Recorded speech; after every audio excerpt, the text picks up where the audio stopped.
ভাই একটা জিনিস আমরা বুঝি না, সেই জিনিসটা কি জানেন? আমরা যখন টেনশনে পড়ি, আমাদের মাথায় যখন টেনশন আসে, তখন আমরা কি করি? দোকানে যে ভাই আমাকে একটা বেনসন সিগারেট, আমরা বেনসন সিগারেটটা ধরাই।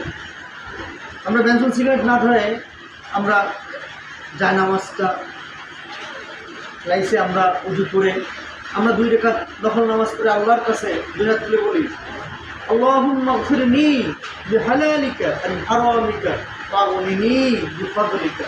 আল্লাহ, আমাদের ঋণগ্রস্ত আছি, আমরা অসহায় আছি, আমরা অনেক দিক থেকে ঝামেলা আছি, আল্লাহ ইনশাআল্লাহ আল্লাহ আমাদের মুক্তি করে দেবে। আমরা সিগারেট না ধরাই ভাই। সিগারেট ধরাই যখন, সিগারেট খেয়ে আমরা আল্লাহর কাছে মোনাজাত করি, নামাজ পড়ি, কি বিচ্ছিন্ন একটা গন্ধ আসে, সেটা আমি সহ্য করতে পারি না। যারা আমরা খাই, তা আমার আল্লাহ কীভাবে সেই গন্ধটা সহ্য করবে? তাই আমার ভিডিওটা শেয়ার করবেন আপনারা, আমি জানি আরও ভালো ভালো ইসলামিক ভিডিও আপনাদের সামনে আমি তুলে ধরতে পারি ইনশাআল্লাহ।